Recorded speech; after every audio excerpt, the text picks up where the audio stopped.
Jóvenes, buenos días. Vamos a continuar con nuestra materia de biología.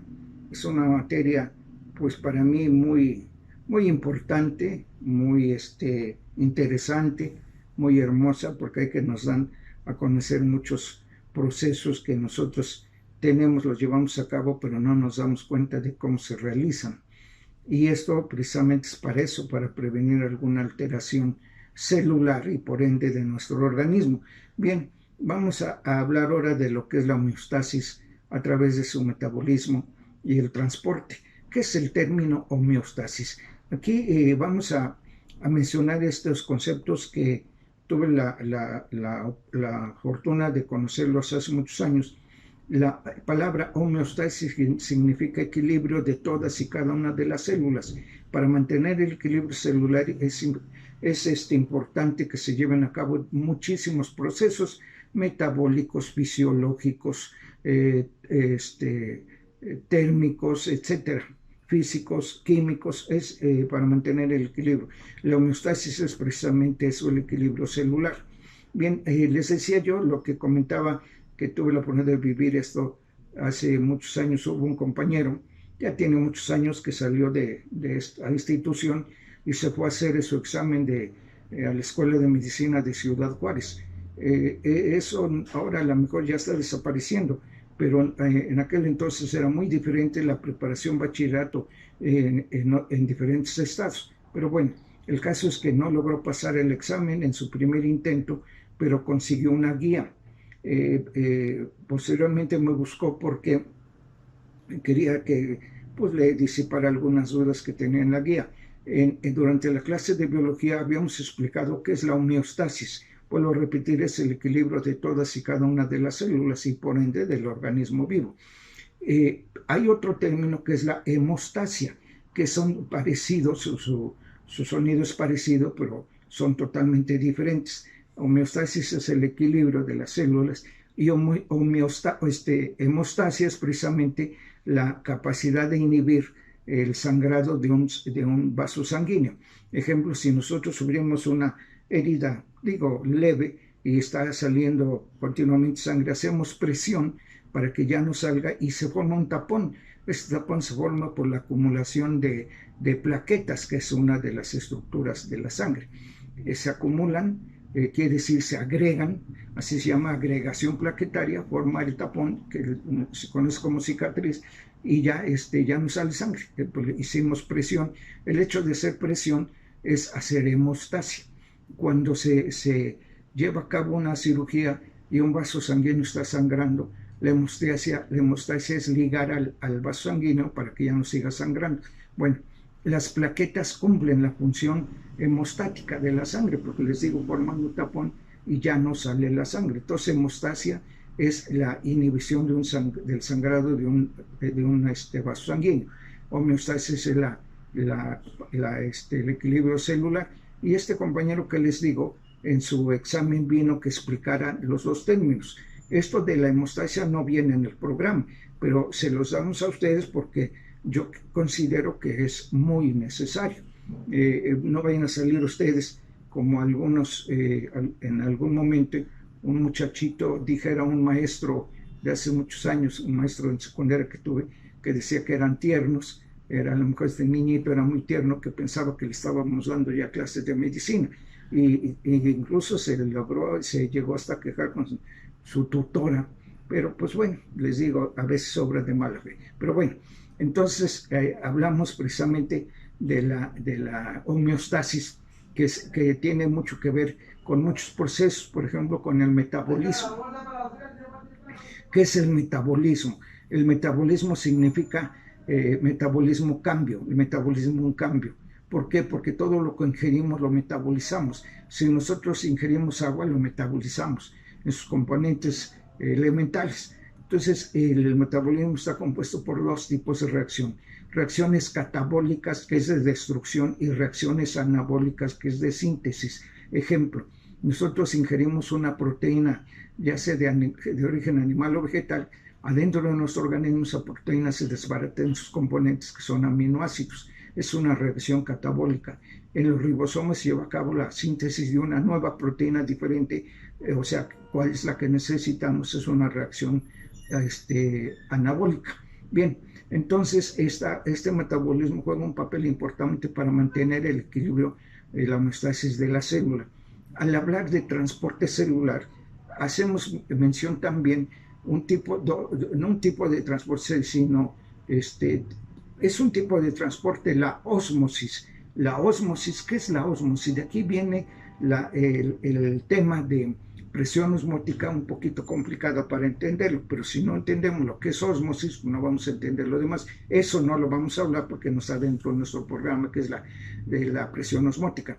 Pero en el caso de ósmosis, ¿qué es ósmosis? Ósmosis es el paso de agua a través de una membrana de un medio de mayor concentración a un medio de menor concentración sin el empleo de energía en forma de ATP. Acuérdense que el ATP es la energía que necesitamos nosotros y que es la energía, es algo que va a facilitar un trabajo. Bien, el ATP necesitamos que haya energía para facilitar el trabajo de transporte, pero en el caso de la ósmosis es el paso de agua de un medio de mayor concentración a uno de menor concentración a través de una membrana, solamente con la energía cinética de las moléculas. Acuérdense que en toda reacción química o la materia propiamente dicha está compuesta por dos tipos de energía cinética y potencial.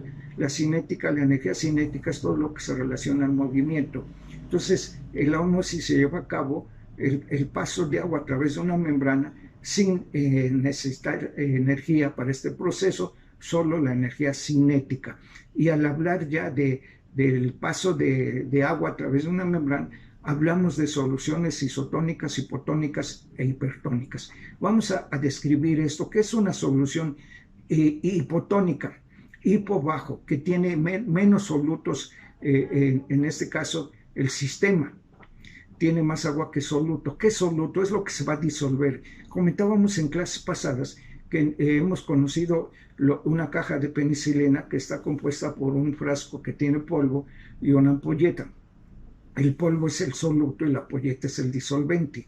Entonces, una solución hipotónica, hipo bajo, tiene pocos solutos y más agua. En el caso de una solución hipertónica, hiper mucho, tiene más solutos y poca agua. Está menos diluida. Y la solución isotónica, el término iso significa igual, tiene la misma cantidad de solutos y agua que la que tiene una célula. Esto es un poco largo de explicar, ojalá algún día podamos explicarlo, por qué se toma como base la célula. Pero bueno, entonces eso es lo que es la ósmosis.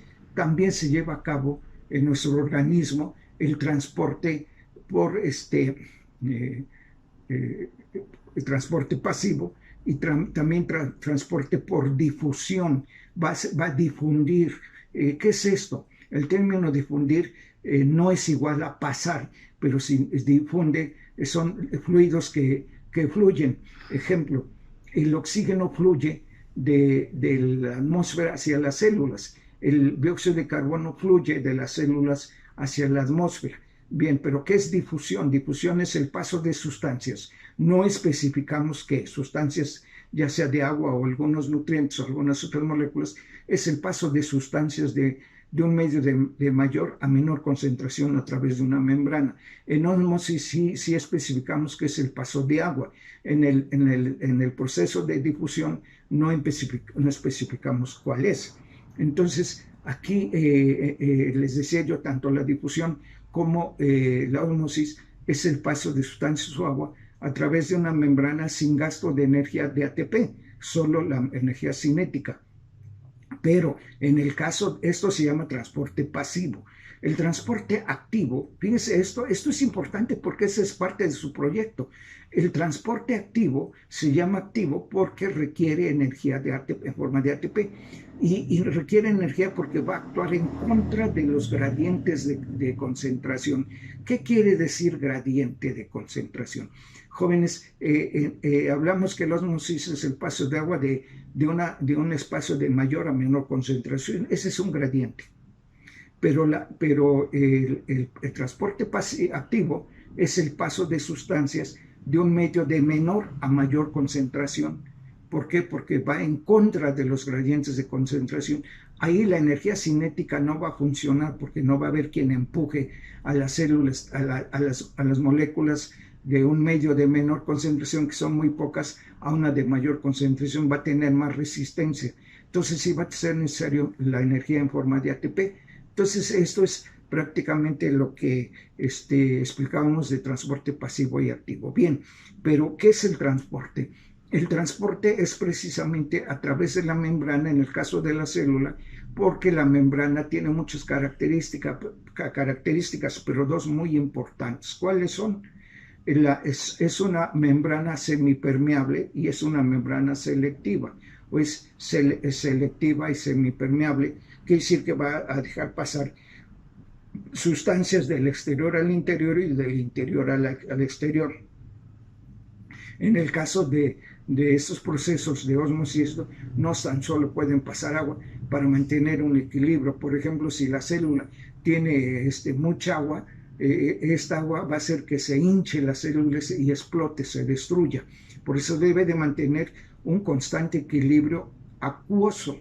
Sí, en nuestro organismo a nivel médico en un comentario hay un equilibrio hidroelectrolítico. ¿Qué quiere decir? Que es un equilibrio hidro de agua y electrolitos. Hay un equilibrio ácido básico. Entonces, esa es la homeostasis de nuestro organismo, parte de la homeostasis, porque es muy amplio la homeostasis. Bien, entonces para que se lleve a cabo el transporte a través de la membrana, influyen mucho en muchos procesos, porque vuelvo a repetir, en la membrana hay muchos receptores de forma proteica que van a actuar precisamente como seleccionar las sustancias que entran o salen de la célula. Entonces, este transporte pasivo y activo es precisamente entenderlo, cuál es una y cuál es otra, qué es el gradiente de concentración. Y en este caso, dentro de la fisiología celular, hablamos de la fisiología del citoplasma. El citoplasma también, les decía yo, es una especie de coloide, ¿verdad? En donde se encuentra en una forma de gelatinosa, y ahí se encuentra precisamente una sustancia semilíquida que es el citosol. Es una sustancia que ayuda también al equilibrio de la célula. Bien, entonces este equilibrio se lleva a cabo a través de la membrana y también un equilibrio a nivel de citoplasma, porque si este equilibrio se rompe, el citoplasma se altera y la célula se altera totalmente, tanto en su morfología como en su fisiología.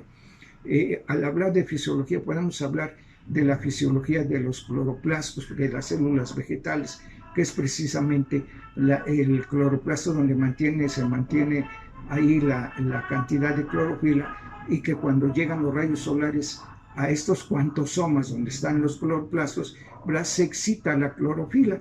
Excitar es el cambio de un electrón de un nivel de mayor energía a de menor energía.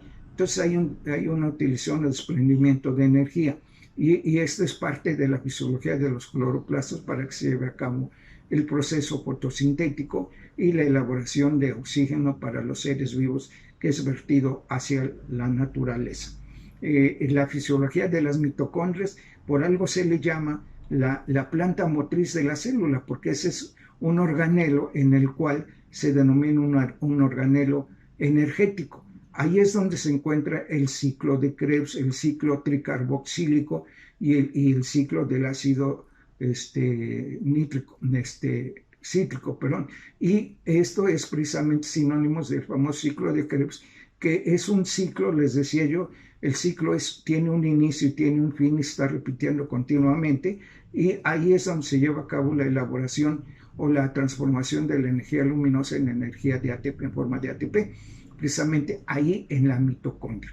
Se lleva a cabo porque el piruvato que habíamos comentado en clase pasada, que se forma a partir de la degradación primera de la glucosa en el citoplasma, y se degrada formando dos piruvatos o ácidos pirúvicos, y entra a la mitocondria para que sea atacado ese ácido pirúvico por la cascada de enzimas. Se llama cascada de enzimas porque son cantidad de enzimas que van destruyendo o cambiando, ¿verdad?, su estructura de estos compuestos hasta terminar en sus componentes originales, que es dióxido de carbono y agua, y la obtención de 38 moléculas de agua.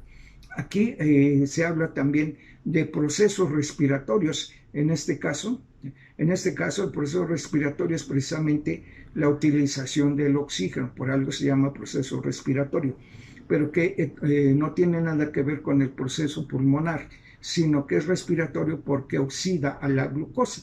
Y al hablar de oxidación de la glucosa, hay seres vivos que necesitamos oxígeno, nuestras células necesitan oxígeno para nuestra homeostasis, nuestra supervivencia. Y estos organismos que necesitamos oxígeno se denominan organismos aeróbicos, o sea, respiración aeróbica. La respiración aeróbica es oxidar a la glucosa con oxígeno. Eso es lógico, ¿verdad? Sí. Parece mentira, pero a estas alturas de ustedes, muchos de ustedes no saben qué es el proceso de oxidar. Y su nombre lo dice, oxidar. Yo lo he ejemplificado y les digo, vamos a suponer que salimos este día de vacaciones y regresamos dentro de un mes, por decir algo, y dejamos afuera a la intemperie un trozo de metal. Cuando regresemos de las vacaciones, ese metal está oxidado. Si alguien lo limpia, vemos que se desprende una sustancia ocre que es el óxido de fierro. ¿Por qué? Porque el óxido oxidó al metal y lo está destruyendo. Esto da pie a muchas cosas. Pero en este caso les digo, el oxígeno oxida, ¿verdad? Eso es oxidación. Vamos a oxidar a la glucosa lógicamente con oxígeno. Pero a esta respiración se llama aeróbica, aero de aire, oxígeno. Hay otro tipo de respiración que es la anaerobia, A privativa de oxígeno. Hay células que no necesitan oxígeno, como los organismos unicelulares, bacterias. Hay bacterias anaerobias que son sumamente patógenas. Bien, al hablar de esto, de la oxidación, de la respiración anaerobia y aerobia, hemos de entender que el oxígeno, si destruye al metal, imagínense lo que haga la célula. Nosotros decimos necesitamos oxígeno para vivir, pero también el oxígeno oxida las células, produciendo los famosos radicales libres, que muchas de las veces son patógenos y son precursores de algún tipo de cáncer. Estos radicales libres ahora ya es un tema de interés que se ha manejado mucho en ese tipo de situaciones. Hace muchos años, precisamente en la materia de biología, traté de llevarles un folleto de lo que son radicales libres para que ustedes entendieran, pero como es la regla del estudiante mexicano, pues no le dio importancia, pues ni siquiera se abrió el folleto. Pero bueno, entonces esto es lo que nosotros debemos entender como parte de la fisiología celular. Precisamente la fisiología celular es con el fin de mantener un equilibrio, una homeostasis adecuada. Si tienen dudas, háganoslas saber para que hagan un excelente proyecto y tengan una excelente calificación. Jóvenes, aquí dejamos esto, nos vemos la próxima clase. Si hay dudas, por favor, háganmelas saber ahí en el espacio adecuado en la plataforma de Classroom para que hagamos solución a esas dudas, esas posibles dudas. Ven, jóvenes, pues si no hay nada que agregar, muchas gracias, les agradezco, que tengan un excelente día. Buenos días, jóvenes.